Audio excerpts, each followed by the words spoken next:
ዛሬ ወይዘሮ ሜላት ያላሰበችው ዱብዳ ወርዶባታል። እንግዲህ ከባለፈው ክፍል ላይ ተምቾና ጆሮ ወርቋን መልሰውላት ቢሆንም ያ ወርቅ ግን ትልቅ መዘዝ ይዞ መጥቷል። ዛሬ ዝግባው በቁጥጥር ስር ውሏል። እሱም የሆነው ወይዘሮ ሜላት ስራ ቦታዋ ድረስ በመሄድ ወይዘሮ ሜላትን አንቆ በመያዙ ነው። እንግዲህ ይህንን የነገረው ጆሮ ከሱ ቤት እንደሰረቀው፣ ባለቤቱ ደግሞ ወይዘሮ ሜላት እንደሆነች፣ ሴትዮዋ ደግሞ ሉሊት ድርጅት ውስጥ በአቶ መዘከር ድርጅት ውስጥ እንደምትሰራ፣ እንደዚሁም ደግሞ የጽዳት ሰራተኛዋ ልጇ ሀና መሆኑን የነገረው ምርኩዝ ነው። እንግዲህ ከዛም በኋላ እሱ ቀጥታ ወደ ወይዘሮ ሜላት በመሄድ ወርቁን አምጪ ነው ያላት። ወይዘሮ ሜላት ታውቃላችሁ፣ አንድ ነገር የሆነ ጥያቄ ስትጠየቅ ለምን ብላ መጠየቅ ትወዳለች። እንደዚሁም ገንዘቧ እንደሆነ ትገልጽለታለች። ከዛም በኋላ ያደረገው ነገር በጣም ከባድ የሆነ ነገር ነበረ። እንግዲህ ኢዩኤል በወቅቱ ደርሶ ፖሊስ ጠርቶ ዝግባውን አስይዞታል ማለት ነው። አለፍ አለፍ እያልኩ ቪዲዮውን አስገባላችኋለሁ። ሰላም ሰላም፣ ውድና የተከበራችሁ የዜድ ሀበሻ ቤተሰቦች፣ ለቻናሉ አዲስ ከሆናችሁ ሰብስክራይብ በማድረግ እንደዚሁም ቪዲዮውን በላይክ መጀመር አትርሱ። ኖላዊ ድራማ ቀጣይ ፓርት ይዤላችሁ መጥቻለሁ። እስከ መጨረሻው ድረስ አብራችሁ ለመቆየት ሞክሩ። እንግዲህ እንደሚታወቀው ከባለፈው ፓርት ላይ በዝግባውና በጆሮ መካከል ትልቅ ጸብ ተፈጥሮ ነበረ። ከዛም በኋላ ዝግባው በቻለው አቅም በተምቹ እና በጆሮ ላይ እርምጃ ለመውሰድ፣ እንደዚሁም ደግሞ ተምቹና ጆሮ በጣም በአሁኑ ላይ ባለሀብት ናቸው ብሎ ያስባል። ይህም ያስበው ለምንድን ነው? በዋናነት ሄዶ ሱቃቸውን አይቷል፣ የነሱ መሆኑንም አጣርቷል። ሌላ ደግሞ ተምቹ ከባለፈው ክፍል ላይ በኪሴ ያለውን ገንዘብ ሁሉ ስጠኝ ብሎ በሰጠው ጊዜ በጣም በርከት ያለ ብር ነበረ የሰጠው እና እነዚህን ሁለት ሰዎች ወርቁን መንጠቃቸው አንድ ነገር ሆኖ፣ እንደዚሁም በአሁኑ ክፍል ላይ ዝግባው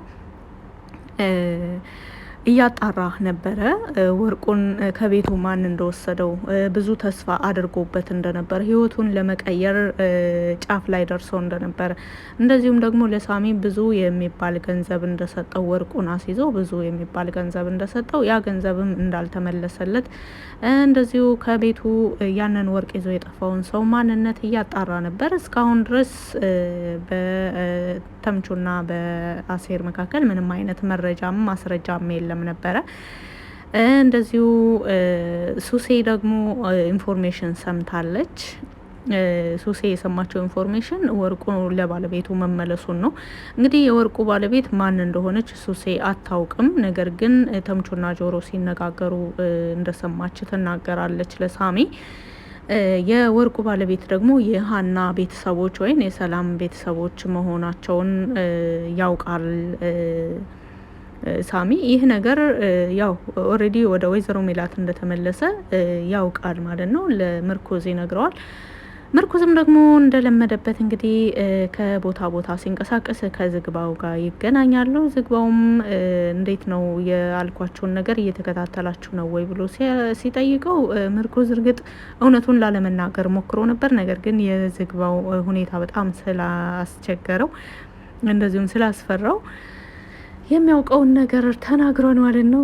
እንግዲህ ካሁን በፊትም ሳሚ ወርቁን እኔ ጭማድ እንዳስያዝኩት ወይም እኔ እንደሰረኩት ለማንም መናገር የለብህም ብሎ ሳሚ አደራ ብሎት ነበር ለምርኩዝ። ነገር ግን ምርኩዝ በአሴርና በተምቹ ጫና ያው እውነቱን ተናግረዋል። ምንም እንኳን አምልጦት ቢሆንም፣ ነገር ግን በዚያው አጣርተው ነው እንግዲህ እና አሴር የደረሱበት። እንግዲህ አሁንም ሳሚ የነገረውን ነገር መልሶ ለዝግባው ተናግሯል። ከዛም በኋላ ባለቤቱን ማን እንደሆነ ካጣራም በኋላ መልሶ የወይዘሮ ሜላትን አድራሻ አግኝቷል ማለት ነው። እንግዲህ ደስ የሚለው ነገር ወይዘሮ ሜላት ላይ የደረሰ ጉዳት የለም። ያው ተደናግጣ ነበር። ሰውየውን በጣም ኃይለኛ ነበር። በጣም አጥብቆ ነበር የያዛት። በቢሮ ውስጥ ብቻዋንም ነበረች። ኢዩኤል እንደሚታወቀው ወይዘሮ ሜላት ወደዛ ድርጅት ከገባች ጀምሮ በትንሽ ትልቁ እሱ ነው የሚከታተላት፣ እሱ ነው የሚጠይቃት፣ ብዙ ነገሮችን ትሪት የሚያደርጋት እሱ ነው። እንግዲህ ዛሬ ዩኤል ባይደርስ በወቅት ባይደርስ ኑሮ እንደዚሁም ደግሞ አስፈላጊ የሆነውን እርምጃ ዩኤል ባያደርግ ኑሮ ወይዘሮ ሜላትን ምን አድርጓት እንደሚሄድ ለራሱ አይታወቅም ነበረ። እና እንግዲህ ሀናንም ለመፈለግ ነበረ ዝግባው ወደዚህ ቢሮ የመጣው። ሴትዮዋን ካገኘ መልካም፣ ካላገኘ ግን የጽዳት ሰራተኛዋን ሀናን ለመያዝ የጽዳት ሰራተኛዋም ወይዘሮ ሜላትም አንድ መሆናቸውን ሁሉንም አጣርቶ ነው የመጣው። ድርጅቱ የት እንደሆነ ሁሉ ካጣራ በኋላ በተቻለ መጠን ብዙ ኢንፎርሜሽን መረጃዎችን ይዞ ነው የመጣው። ጉርድ ፎቶ ለራሱ ተልኮለት ይዞ ነው የመጣው። ምክንያቱም ወደ ድርጅቱ ውስጥ ሲገባ ብዙ ሰራተኞች አሉ፣ ብዙ ሰዎችን እንዳይሳሳት ማለት ነው። ብዙ ነገሮችን አጣርቶ ነው የመጣው። የሚገርመው ነገር ከቤት ውስጥ የወሰዱት አሴርና ተምቹ ከመሆናቸውም በላይ አሁን አሴርና ተምቹ ጋር ምንም ያክል እንኳን ቢጋጭ ወርቁን ማግኘት እንደማይችል ካወቀ በኋላ ነው ወደ ወይዘሮ ሜላት ቤት ቦታ የሄደው። ወደ ቤቷ ሳይሆን ወደ ስራ ቦታዋ ማለት ነው። እንግዲህ ወደ ስራ ቦታዋ ከሄደን በኋላ ያው ያደረገውን እዚህ መግቢያው ላይ እንደምትመለከቱት እንደዚህ ወይዘሮ ሜላትን በኃይል ለመቀበል ወርቁን አምጪ በማለት በኃይል አንገቷን ጨምቆ ይዟት ነበረ። እንግዲህ ዩኤል ወዲያው ደርሶ ዝግባው በቁጥጥር ስር እንዲውል አድርጓል። ካሁን በኋላ በአሴርና በተምቹ እንደዚሁም ደግሞ በወይዘሮ ሜላት ቤተሰቦች ላይ ሰላም የሚሰፍን ይመስላል። በዋናነት ገንዘባቸው ተመልሶላቸዋል። ሌላ ደግሞ በሱሴና በአሴር መካከል ትልቅ የሆነ ግልጽ የሆነ ጦርነት ማለት ይቻላል ተነስቷል። ሱሴ ከባለፈው ክፍል ላይ ወደ መጨረሻ አካባቢ ሰክራ ወደ አሴር ቤት ወደ አሴር ክፍል ስትሄድ አሴርና ሀና አብረው አይታቸው ነበረ። ያም ነገር ደግሞ በጣም እንዳበሳጫትና ሀናን እላፊ የሆነ ቃላቶች እንደተናገረቻት ነው የተደመጠው። አሴር በዚህ ስሜቱን መቆጣጠር አቅቶት ሱሴን መቷት ነበረ። ይህንን ነገር አረሳልህም ብለው ነበረ። በዛሬው ዕለት እንግዲህ ከስካሯ ስትነቃ የሆነውን ነገር በደንብ ነው ያስታወሰችው። አሴር ከሀና እሷን እንዳሳነሳት ሀና ማለት ለአሴር ምን እንደሆነች ሁሉ ነው የተረዳችው። ከዛም በኋላ ቀጥታ ሀናን ለማጥቃት ነበረ የሞከረችው። ነገር ግን ፈጽሞ የሚሳካ አልሆነም። ይህን ያልኩት ለምንድን ነው? ከአሁን በፊትም ሀናን ለማስፈራራት ሀና ላይ ትልቅ የሆነ እርምጃ ለመውሰድ እሷን ለማስወገድ ሁሉ ሞክራ ነበረ። ሱሴ ደግሞ እኔ የፈለኩትን ሁሉ ነገር ማድረግ እችላለሁ ብላ የምታስብ ሴት ናት። ይህን እንድታስብ ያደረጋት ባይዘዌ አዋዋሏ ነው። ብዙ ጊዜ ጓደኞቿ ወንዶች ናቸው። ወንዶች ከመሆናቸውም ጋር ደግሞ እሷ ያለችውን ሁሉ በፍርሃት ሳይሆን በፍቅር፣ እንደዚሁም ደግሞ ሴት ልጅ ያው አቅም ከወንዶች በታች ናት ስለሚባል በብዙ ነገሮች ሲንከባከቧት ነበር። የበፊት ህይወቷን እዚሁ ታሪኩ ላይ እንዳየነው ከሆነ ከአሴር ከተምቹ እንደዚሁም ከተለያዩ ውጭ ላይ ካሉ ጓደኞቻቸው ጋር እሷ ብቸኛ ሴት ነበረች።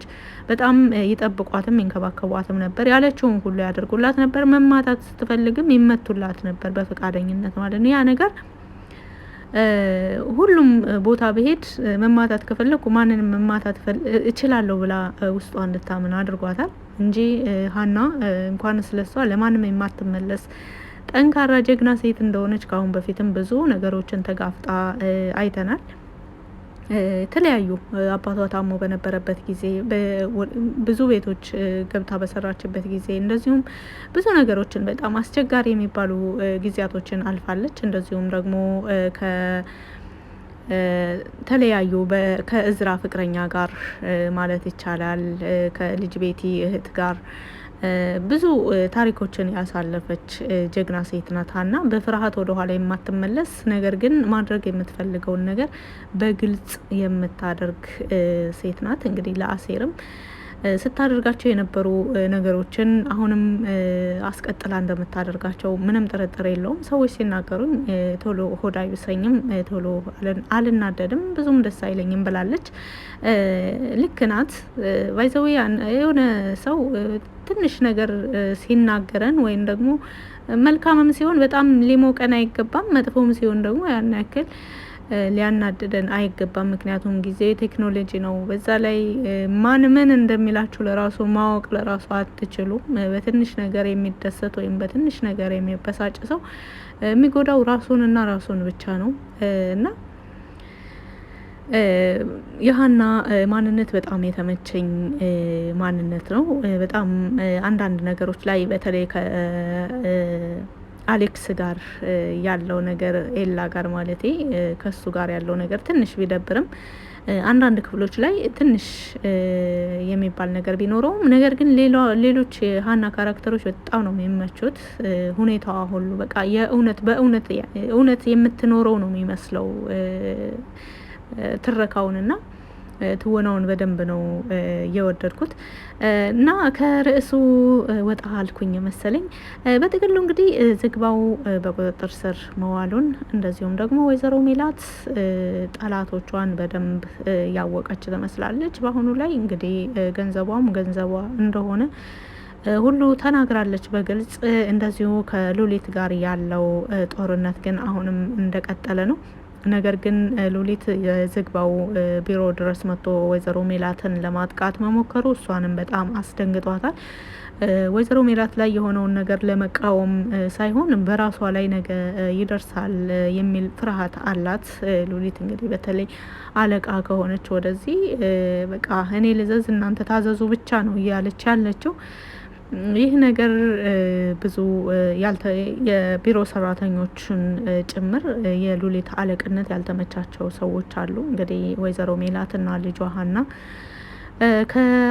የመጀመሪያ የችግሩ ሰለባ ቢሆኑም ሌሎች በድርጅቱ ውስጥ የሚሰሩ በሉሊት ስር እየተዳደሩ ያሉ ሰራተኞች አሉ። እነሱ ሙሉ ለሙሉ አቶ መዘከር የሚመጣበት ቀን መቼ ነው እያሉ እየተጠባበቁ ይገኛሉ። ይህ ሁኔታቸው ደግሞ ለሉሊት ሰላም አልሰጣትም። ዛሬ ወይዘሮ ሜላትን ቢሮዋ ድረስ መጥቶ ድርጅታችንን በነጻነት ከፍቶ ገብቶ ቢሮ ድረስ አንቋት በዚህን ልክ እርምጃ የወሰደ ሰው እኔስ ነገ የሚለው ነገር ሉሊትን በጣም ያስጨነቃት ይመስላል። በደንብ እንድጣራ በደንብ ሰውየው እንዲመረመር አስፈላጊ የሆነውን ቅጣቱን እንዲቀበል ሁሉ እየተማጸነች ትገኛለች። እንግዲህ ሉሊት ይህን እያደረገች ያለችው እውነት ቢሮ ድረስ መጥቶ ወይዘሮ ሜላት ላይ ጥቃት ለማድረስ መሞከሩ እሷን አናዷት ነው ወይስ ለራሷ ፈርታ ነው የሚለው ነገር ብዙ ጥያቄ ውስጥ ያስገባ ሀሳብ ቢሆንም የሉሊት ሁኔታ ግን እንደዚህ ይመስል ነበረ። እንደዚሁም ደግሞ በቅርብ ጊዜ አቶ መዘክር ልኮኝ ነው ብሎ የመጣው አዲስ እንግዳ ሉሊትን በጥብቅ እየተከታተላት ይገኛል። በዛሬው እለት ያውም ትልቅ የሆነ ስህተት የሰራችበትን ፋይል ይዞ በጣም እየተገረመ ነበረ። እንግዲህ ይህ ኢንፎርሜሽን ለአቶ መዘክር ይደርሰዋል አይደርሰውም የሚለውን ሉሊትስ ላይ ምን አይነት እርምጃ ይወሰዳል የሚለውን በቀጣይ ክፍል ላይ የምናየው ይሆናል። የዛሬው ክፍል ይህን አለፍ እያልኩኝ ይህን ሳብራራላችሁ የቆየሁትን ይመስል ነበረ። በቪዲዮ ላይ ያላችሁን ማንኛውንም አስተያየት በኮመንት ስር መጻፍ ትችላላችሁ። ስላዳመጣችሁ ከልብ አመሰግናለሁ። መልካም ጊዜ